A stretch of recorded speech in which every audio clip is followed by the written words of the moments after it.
Hello, and welcome to The Sound of Economics. I'm your host, Rebecca Christie, and I'm here today with colleagues and guests to talk about the role of civil society in skills development. The European Commission has dedicated 2023 as its European Year of Skills, with the idea of giving fresh momentum to lifelong learning and helping people and companies contribute to the green and digital transitions. In this special skills series, we discuss how we can use upskilling and reskilling initiatives to help vulnerable groups in the workplace, how to build a resilient workforce, and how to help the EU labor market function better. I am joined today by Duygu Güner, an affiliate fellow here at Bruegel and the head of our Future of Work program. Also, Rafaela Kier, who is Deputy Secretary General and Head of Policy at the European Association for the Education of Adults, and Sertaç Yerlikaya, who is Country Manager of a nonprofit coding school in Turkey. She's joining us from Istanbul today. Thank you all for coming. Duygu, can you tell us a little bit about where we stand and what we are trying to achieve with the current set of projects? Hi, Rebecca. Thank you for having us in this conversation. And also thank you, Sertaç and Rafaela, for joining us. So actually, the last few months, we have been spending a lot of effort to understand better the skill landscape in the EU labor market, the needs and how we are currently trying to tackle the unmet skills demand in the labor market. And it eventually landed on the involvement of civil society, because although the European labor markets have been done rather quickly to recover from the negative impact of the COVID crisis, but also now with the energy price shock, I think we had a great recovery, and now the employment rate is all-time high at a 74.6%. But still, we have enduring problems, and the long-term target for the European Commission is to increase the employment rate even further to 80% by 2030. This is 80% of all adults in Europe? Yes, exactly. This is the target. And actually, it means 10 million more employment, while every year 1 million of working force leaves the labor market because of aging. They just transition to retirement. This 10 million is a really very high target. It is not that easy to achieve. But then there are other systematic problems in the labor market. So the need for increasing employment is one, but there are also currently a very high rate of vacancies which employers are not able to fulfill. So the job vacancy rate is currently at 2.93% in EU. This might look like a low number compared to the levels in US. But if we consider the evolution in the EU labor market over the last few years, we see that it is the highest level. And if you zoom in the specific industries, you see that in manufacturing, this rate is tripled in the last 10 years. For service, it is slightly better, but it is doubled. So, of course, the reason we are seeing this very high job vacancy rate is because employers are not able to find people who have the skills they require for given occupations. So this skill gap is hindering many things in society, but it is also hindering the twin transition. We see that companies are not able to adopt new technologies just because they don't have the human capital to adopt these technologies. So if we are really serious about reaching the long-term targets of the EU, we have to address this skills gap in the labor market. And currently, the way we do is mostly relies on employers. They are the main funders of the reskilling, upskilling projects. But then it is not working. We see the people who are most in need of reskilling, they don't really have access to these training opportunities.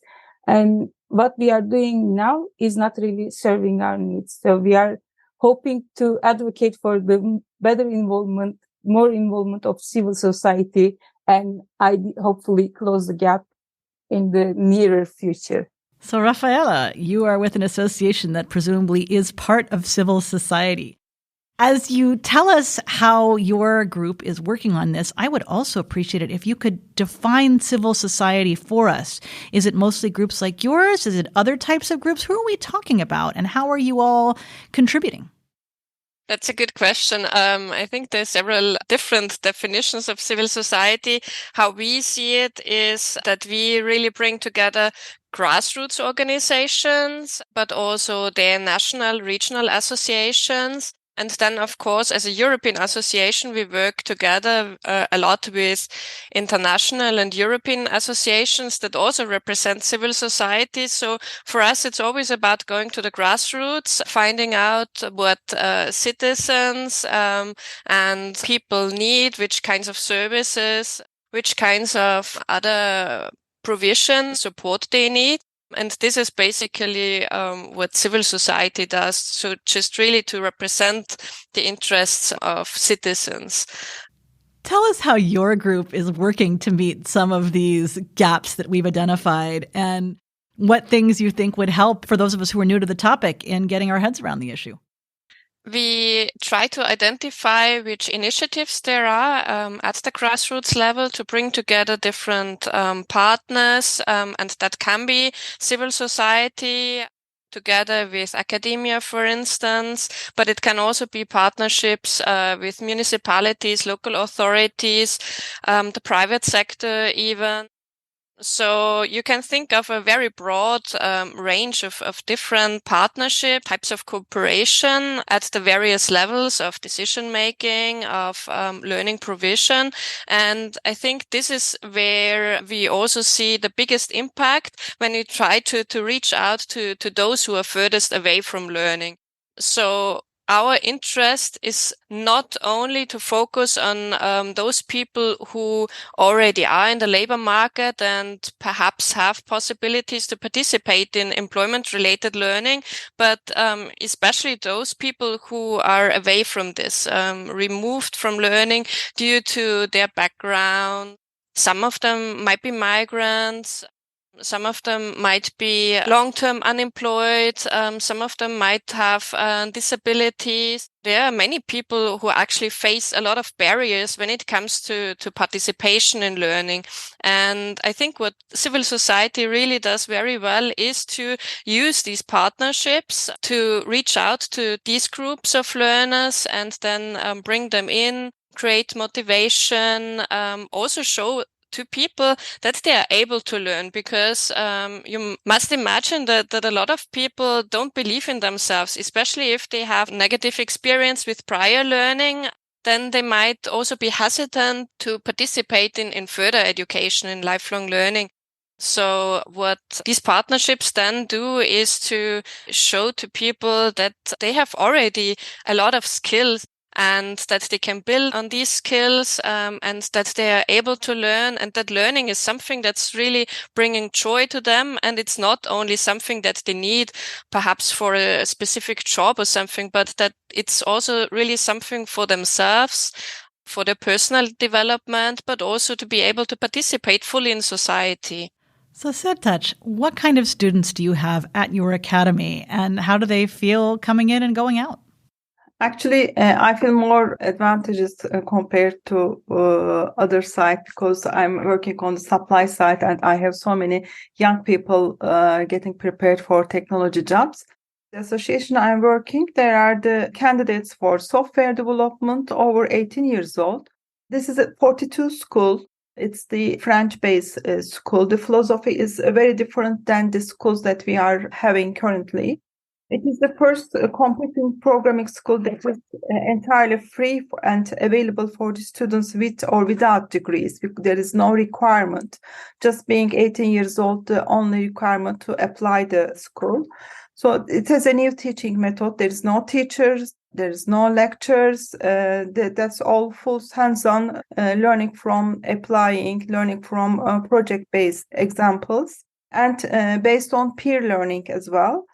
So that makes students more free to learn the technical skills and also develop their soft skills, like resilience, like collaboration, like team working. They learn the basics of software. They learn C as a language. They don't learn the emerging languages. But the soft skills they are developing, they can easily adapt the new languages if needed. So it is very competitive for the job environment. They can easily learn, they can easily adapt the challenges they have in their businesses. Are you mostly working with young people, or do you get people at all stages of their careers who want to come and learn these skills? As Turkey has a very young population, our median age 32, I'm mostly working with young people, but we have also students from older ages like 50 plus. Or we have also students like want to change their career. They are already doctors or lawyers or engineers in different areas or ideologies. They want to change their career into a software engineering. So they are also our students. But mostly I'm working with young people. That's fascinating. Actually, young people, they have more choices to join, and they have more activities to have, and mostly they are university students. Also, they are continuing their universities. The students over 28 or 30, they are fast learners because they have a dedication to complete the course and get a new job and to start to earn. I think this connects very nicely with what Rafaela just said and what Sertaç is mentioning about the age profile of the learner. So one of the reasons that we see the young people reaching more for opportunities compared to old generation is actually has a lot to do with what Rafaela just said about believing they have opportunities or previous learning experiences. Once you have at a certain point in your career, especially this is true for mid-career workers, because we also see that they are facing ageism in recruitment processes. People don't really acknowledge that they have the opportunity to learn and to grow, to change careers, to shift. Sometimes the opportunity cost is too high because they have responsibilities. They don't have the time, the finances to invest, to stop working, to train. So there are many things behind that. But I think a very important part of it is also coming from people not believing they have something to gain in these trainings. So what we see when we check the training participation patterns, we see that people who actually need the most, they are not participating. And the main claim is people never really acknowledge that they don't believe they have the opportunity. They always say they don't need to participate. They don't want to participate. So this is, I think, a cover story. And I think we need to dig it a bit deeper to really learn what is the actual barriers in terms of training. And for that, what we do at a more EU level is not really very successful. We cannot really dig deeper and catch this regional, local, cultural disparities. But for that, I think, again, civil society plays a key role to identify these nuanced barriers and to bring it to the policy agenda, because they are also great advocates for people who are coming from disadvantaged groups. Rafaela, how do you balance the eager people who are looking to change their careers and very much need the skills and opportunities that these training presents with those who either see barriers or are not optimistic they can make the changes or otherwise are not interested? How do we navigate that? Perhaps I can bring in a critical perspective on adult learning and education, because I've actually seen that now over the last few weeks and months quite a lot in media, in newspapers, and so on, that authors are actually quite critical of this dogma of lifelong learning. So there is this perception that you are forced to constantly upskill, reskill, that you can never be too sure of your employment. So you always need to work on your skills. Otherwise, you will lose your job or you will not be able to move into any other sector. So this can actually also then create a barrier to participation, because then it creates this resistance. And this is something that we as civil society actually want to counteract, in the sense that we want to show the joy of learning, that learning isn't something that is just a necessity or something that needs to be done, but that there are so many things that you can learn that are really fun. And this depends then, of course, very much on the methodologies. I think civil society is very innovative in terms of creating new methodologies, new learning contents. So this is already helping quite a bit. But then I think we also need to see the whole spectrum of non-formal adult learning that is there, that brings people into learning that are not necessarily interested in employment-related learning, but then discover that actually I'm doing this sewing class and my adult education center also offers these other classes. Why not just go to these classes as well? So people gradually move from one class, a type of a learning program, to another, and discover for themselves that learning is something that brings joy to their lives, that also includes them socially, because they get in touch with new types of people, new groups of people. Perhaps I can also share my own experience. As a very passionate adult learner, I go to sewing classes, and there we are women between the age of 25 and 75. And it's just so much fun meeting those people that I would otherwise never meet in my normal work life and so on, because they just are in different walks of life. And I think this is what a lot of people feel about non-formal adult education. So we really want to bring in this other perspective of lifelong learning. That's not only that necessity and dogma, but something that is enriching life, that brings life skills, that enables people to think critically, to work on sustainability, green skills, also develop, democracy skills, work on peace education. All of these kinds of skills are so important right now, but they are not very visible because all we focus on is the labor market. But then we don't see that these skills are actually also very much important for the labor market, but not directly as, vocational education and training, but as skills that everyone needs to be fully a part of society and of their own communities. You raise a great point about skills to be learned for the sake of learning skills versus skills that directly contribute to economic need. When we come back, we'll talk more about this and also how different parts of society can come together to fund this and make it happen.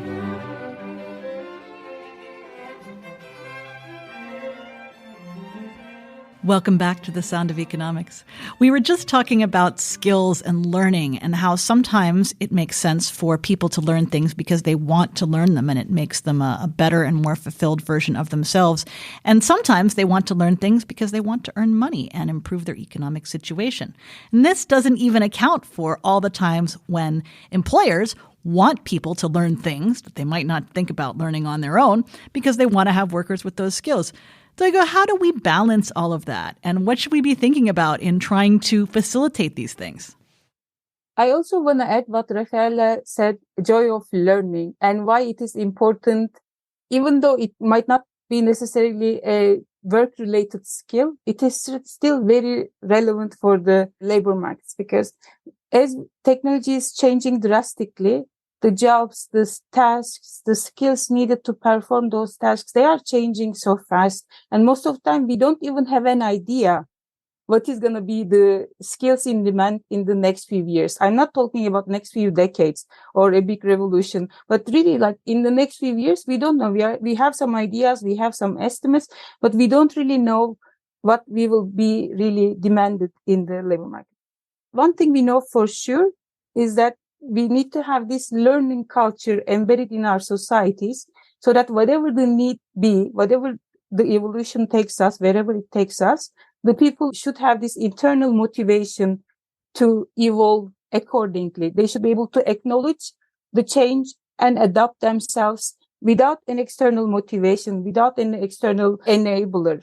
So in that sense, to know the joy of learning, to have it internalized, is, I think, the most important thing we need to create. This is why now currently there is emphasis also going beyond the working age, and some civil organizations are targeting people at primary schools, like the children, the kids, even with preschool age, so that they have this internal making learning fun and making learning something internally defining them, which we will benefit in the next 2 decades. So currently the problem is so urgent that we are focusing mostly on the labor markets. But this is a persistent problem. It's not going to change. It's not going to go away.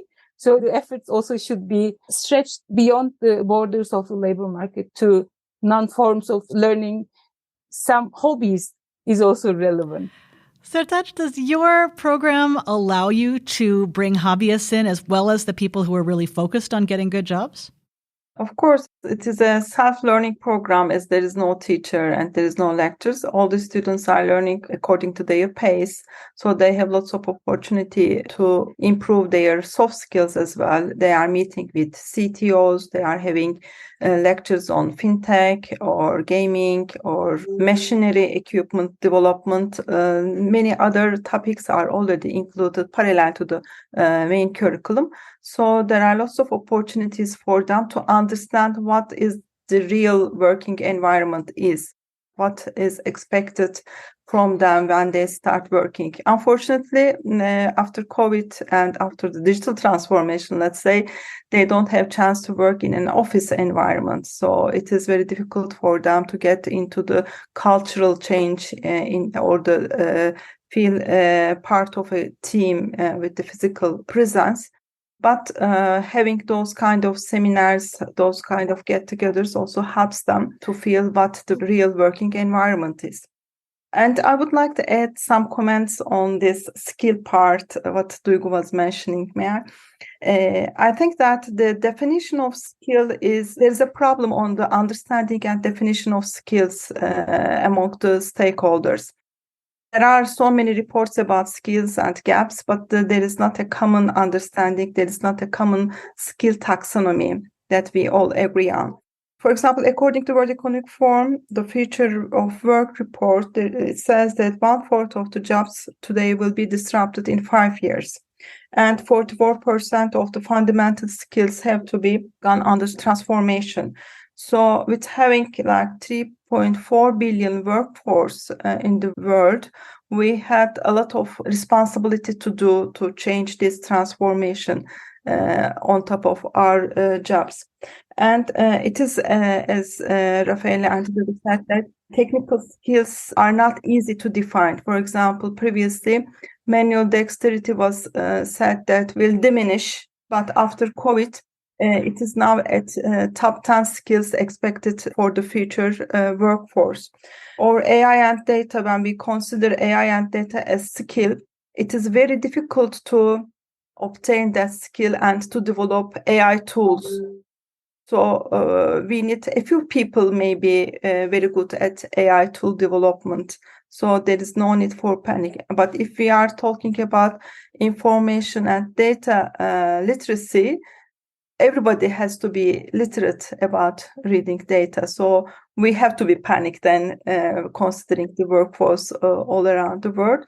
So there is a need to define and to have the same language on the skills in order to address the real gaps, address the actions, and address the policies required to cover these needs.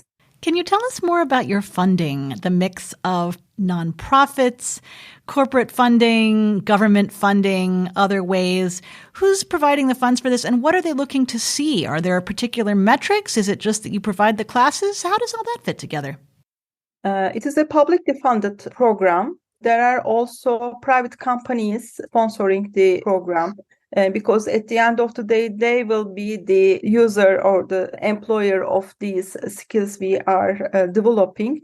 They are also part of the program.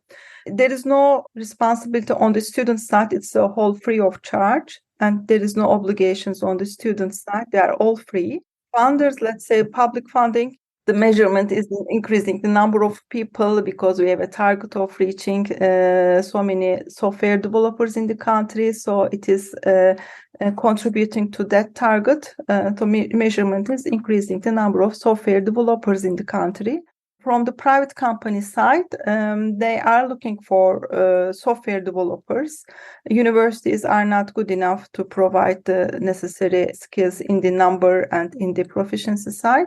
So they are asking for new skilled and competitive software developers. That's really interesting. It shows that we're looking at corporate interests as well as what they sometimes call corporate responsibility, which tends to be framed as companies giving back.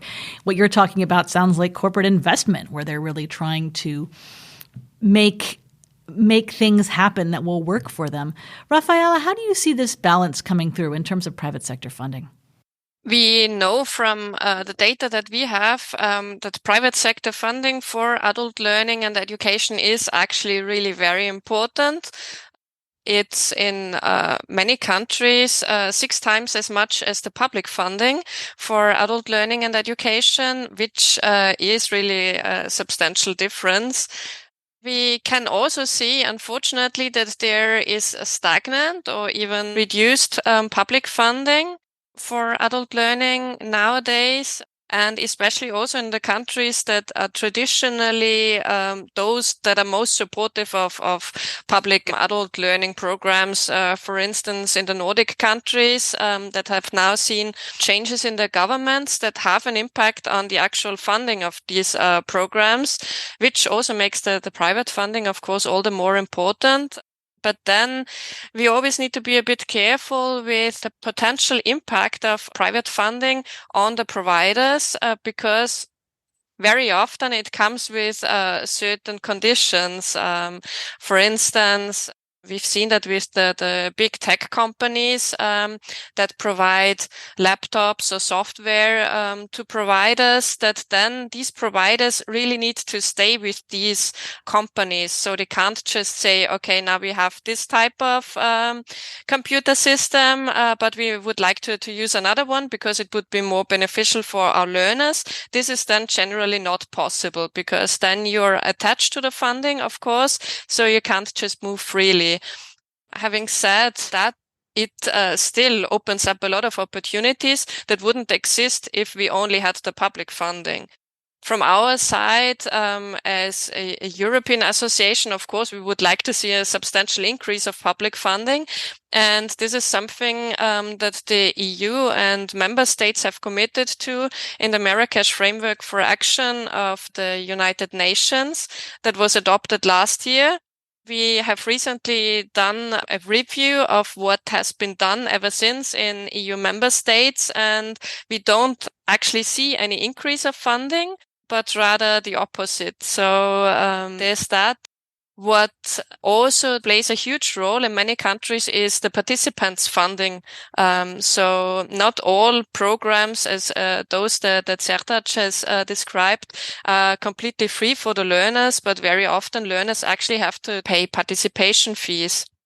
And this is also a type of funding that's very important. And then another funding stream is European funding that is increasingly becoming important in quite a lot of member states, where we actually see a shift from the national or regional funding for adult learning to European funding. So in a way, of course, it helps to build new structures, to innovate, to become a bit more creative in terms of methodologies, learning content, and so on.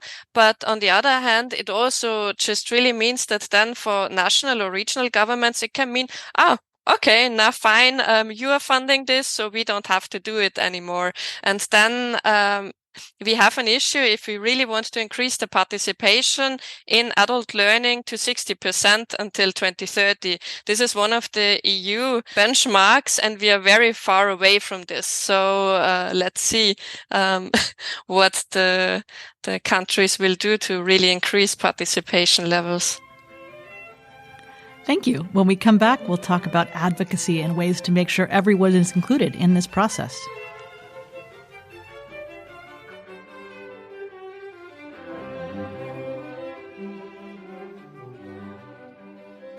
Welcome back to The Sound of Economics. Duygu, how do we make sure that everyone who needs to be included is part of these programs? And what is the role of advocacy in this system? So maybe before that, I want to remind everyone, our listeners as well, that the first principle of the European Pillars of Social Rights is to ensure that everyone has the right to good education and training throughout their whole life. So this is one of the principles we are trying to achieve at the EU level. So it's not just a good to have, it is one of our main targets for the EU. So there, as Rafaela mentioned, the existence of public funds are really important because these funds are enabling lower level organizations at a more disaggregated level to really tailor the needs of different groups of the society. When the funding is more strict and depends on success measures are more tied to paid employment, these people who are really not the best candidates, they fall in the cracks. So, but when you have public funding, then civil society organizations are more able to take what they call as a positive outcome. So for some people, it could be leaving the house.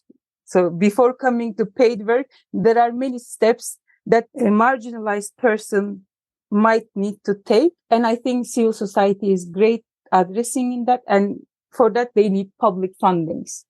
That is a great way of pointing out all the different ways that people can have trouble accessing some of this learning and some of these opportunities.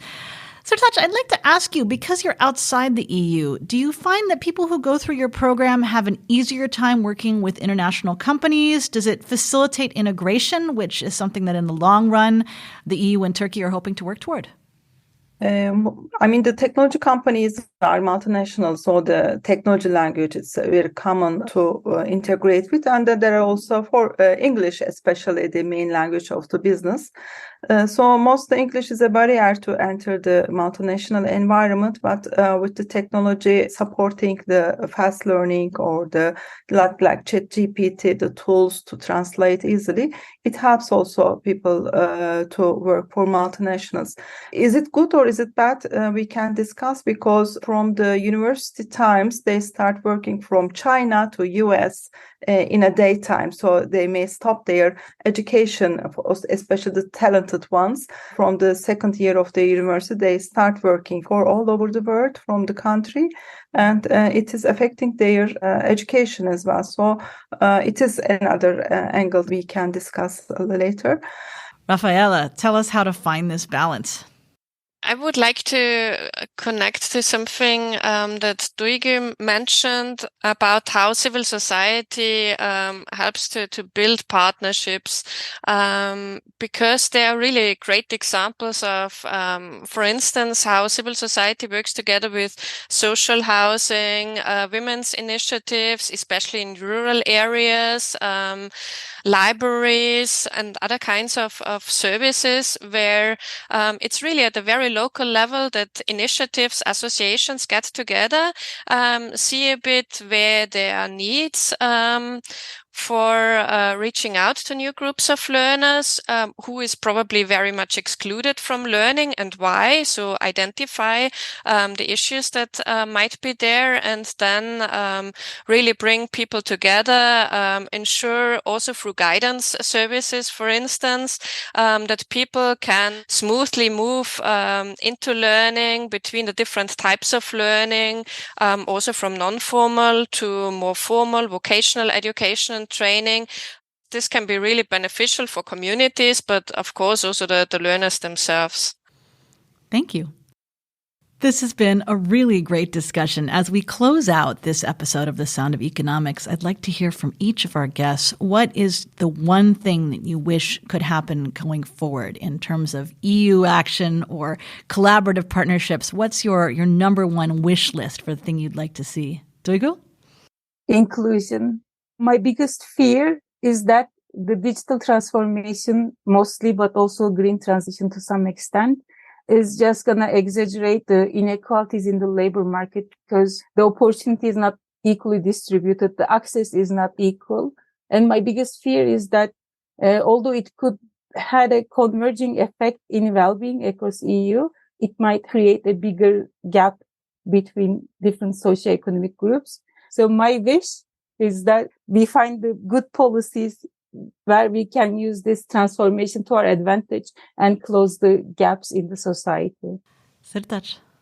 We are discussing this problem from the corporation side. I wish we start to discuss the same topic from the individual side, because although researchers show that there is lack of skills for the labor market, the researchers also shows that there is a high salary demand that corporations doesn't want to pay for, or there is dissatisfaction with the working environment, so young people or the people doesn't want to prefer to work there. They don't want to work in shifts. They don't want to work in hazardous nature of the job. So I wish we start discussing what, as individuals, we need from the work, because as far as I see from the young people that I'm working with, they are not seeing the work as a place they earn money for their life. They see the working environment as a lifestyle. So if this satisfies their envisioned life for the future, they prefer to work without discussing the level of money they will be earning. But they have to feel that the work will be their dreams, their way of working, their way of living. I wish we start discussing this one as well, so we make the corporations to change the business models they are offering to us. Thank you for that. Rafaela? I'd like to echo what Duygu and Sertac said. I think we really need to start looking at the needs of all learners, potential learners as well, and create learner-centered policies, because then they will be really effective and efficient. So inclusion, workers' benefits, and conditions to help people learn so that they can feel included and have a chance to go looking for those good jobs. I love it. Duygu, are there any final thoughts you'd like to offer on the role of civil society and what people should be looking for as we close out this year of skills? So maybe also quickly that we didn't mention at all, but I think it is a big part of what civil society can do for us, is to bring together different stakeholders. I know Sertac does it already, Rafael also. This is a very beneficial working model. And also civil society can be monitoring the effectiveness and the impact of skill development programs. I think civil society is a very great impartial observer and critic of these initiatives. Thank you very much for joining us today. Thank you, listeners, for coming back to the Sound of Economics. You can find our work from the Future of Work program and other Bruegel initiatives at bruegel.org. And you can find this podcast and all of its archives and future episodes on your favorite podcast platform. Thanks again. See you next time.